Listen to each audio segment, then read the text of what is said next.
Chapitre gestion de conflit. Alors, en tant que maître nageur, il arrive que l'on se retrouve face à des situations conflictuelles avec des clients.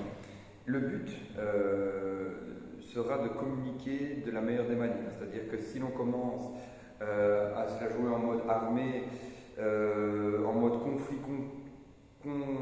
continuel avec les clients, il faut savoir qu'on va y perdre parce que les clients sont là pour se détendre, ils viennent pour faire leur sport, ils viennent passer en vacances, ainsi de suite.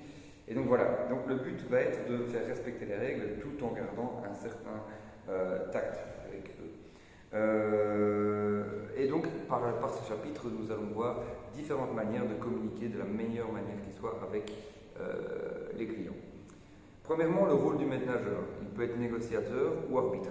Le négociateur va faire en sorte que le protagoniste prenne la décision par lui-même. Exemple, si on parle d'un vol où on est responsable de l'endroit, on va dire que je ne veux pas savoir qui c'est, okay, mais je veux retrouver le GSM sur ma table. Okay. Le but ici est vraiment que ça se règle par eux-mêmes. Okay. Il y a ensuite l'arbitre. Là, il va trancher, c'est-à-dire que là, on est face à une situation conflictuelle entre deux personnes et c'est nous qui allons devoir trancher et prendre la meilleure décision qui soit. Au niveau du respect du règlement d'ordre intérieur, ça reste l'attitude la plus adéquate. Attention, remarque importante à savoir, ne jamais aller contre l'avis d'un collègue en public. On peut lui en parler après, là, à ce niveau-là, moi je ne serais pas trop d'accord, mais jamais ne le faire en public, parce que ça va desservir l'équipe tout simplement, on va perdre en crédibilité sur le long terme. Alors les principes de base pour communiquer, on va en mettre plusieurs ici. Premièrement, l'écoute active et l'empathie, d'accord? Donc ça c'est le premier point, c'est-à-dire qu'il faut bien écouter ce que va dire le client, pas juste écouter pour écouter, ok? Et ça permet d'établir un climat de confiance, ça permet d'avoir le respect et l'attention de l'interlocuteur, et donc notre message sera mieux perçu. Il y a ensuite l'assertivité, okay, c'est-à-dire exprimer son avis sans écraser celui des autres, okay, ça fait partie du partage. Exprimer les faits, donc se centrer sur ce qu'il s'est passé et pas sur ce que l'on interprète, d'accord? C'est très important parce que si notre interprétation est mauvaise, vous allez perdre toute crédibilité vis-à-vis de vos clients, d'accord? Donc juste, même si des fois on a le gros doute, des fois on peut être surpris, donc rester sur ce que l'on sait, ce que l'on voit, ce qui est sûr, d'accord? Ensuite, synchroniser le verbal et le non-verbal, c'est-à-dire ne pas dire quelque chose qu'en fait on ne fait pas du tout.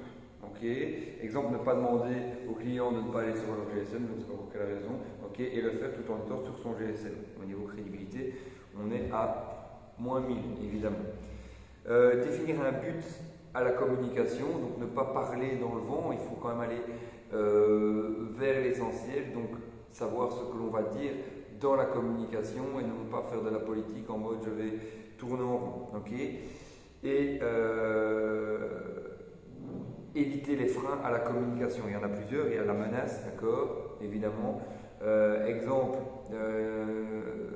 si tu continues, je te mets dehors. Ok, là on est directement dans la menace. On peut en arriver là vraiment quand on voit que le client n'a pas envie de comprendre qu'il y a plusieurs remarques, mais ne pas commencer par ça. Ne pas ridiculiser, évidemment. Okay, non seulement vous n'aurez pas la confiance des autres clients, mais en plus de ça, même vis-à-vis de votre équipe, ça sera mal perçu, évidemment. Ne pas comparer. Okay, là, on est dans le jugement si on compare. Exemple, moi au moins je connais le règlement, vous non, d'accord? Ça peut toujours être mal perçu. Ne pas faire culpabiliser, exemple il y a un accident, ne pas commencer à directement dire c'est de votre faute, même si c'est le cas, je ne pense pas que ça aidera de le dire. Ne pas critiquer, ok, on est un peu dans le même que dans le ridiculiser, et ne pas minimiser, ok, il faut toujours atténuer, mais ne pas, s'il y a un cas grave, ne pas non plus dire c'est pas grave, on va passer au-dessus, non, ok, parce que sinon la prochaine fois la personne recommencera. Les réactions à avoir face à un conflit, on va en voir 5 ici. Les 4 premières sont à proscrire. Je m'explique.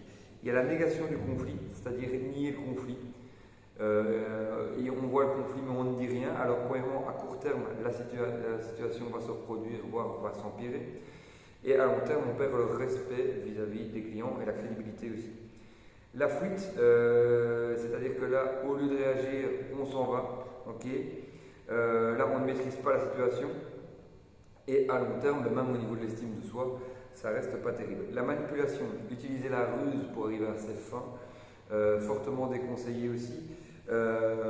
Exemple, pour se mettre des enfants dans la poche, on leur dit ok, si tu fais ça, tu pourras passer devant tout le monde au toboggan. Alors, vis-à-vis du client qui voit la manœuvre, on perd toute crédibilité.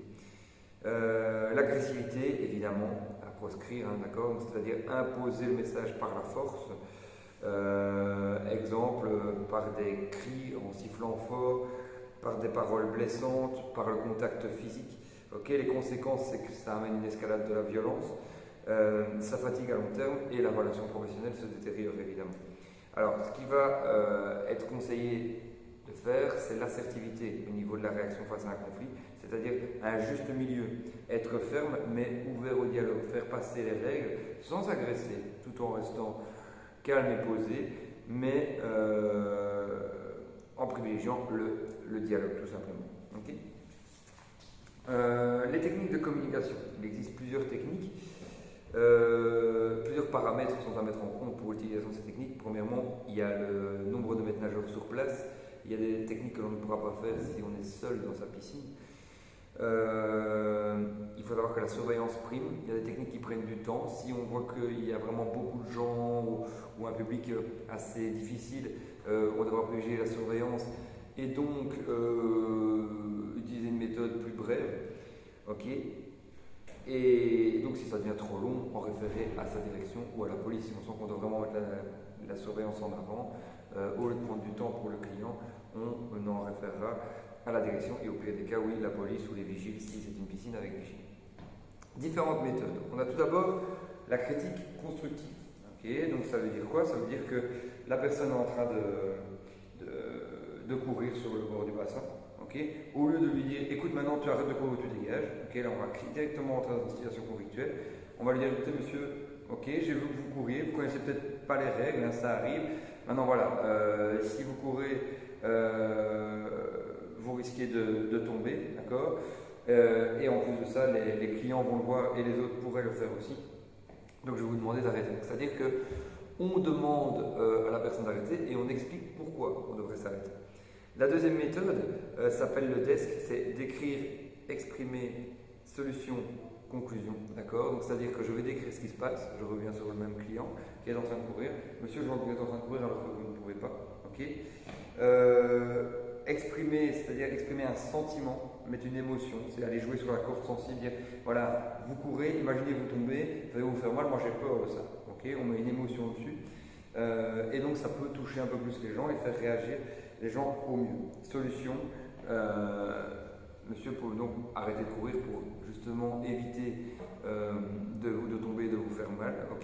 Et conclusion, pour bien montrer qu'on est de bonne foi. Voilà, comme ça je vous expliquais les règles, il n'y a pas de souci avec ça, mais juste ne le faites plus. Et je vous souhaite un bon moment dans notre piscine. Tout simplement.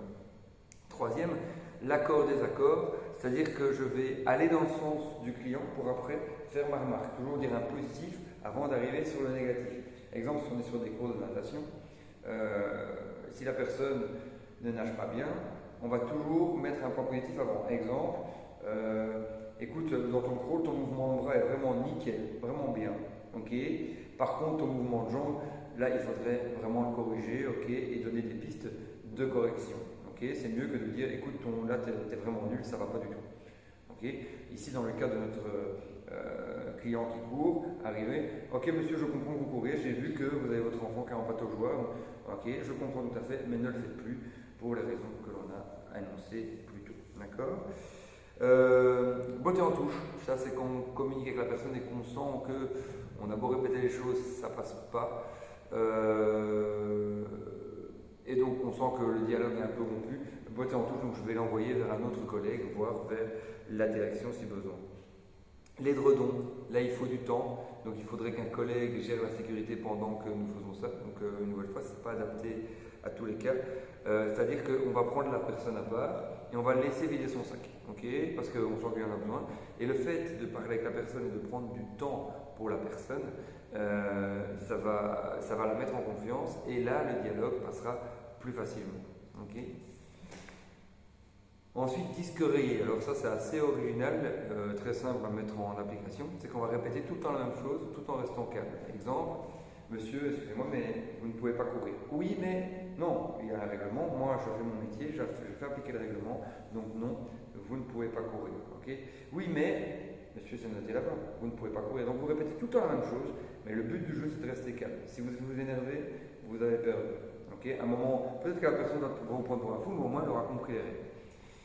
Et le dernier point, c'est l'accès à la sécurité, comme expliqué avant.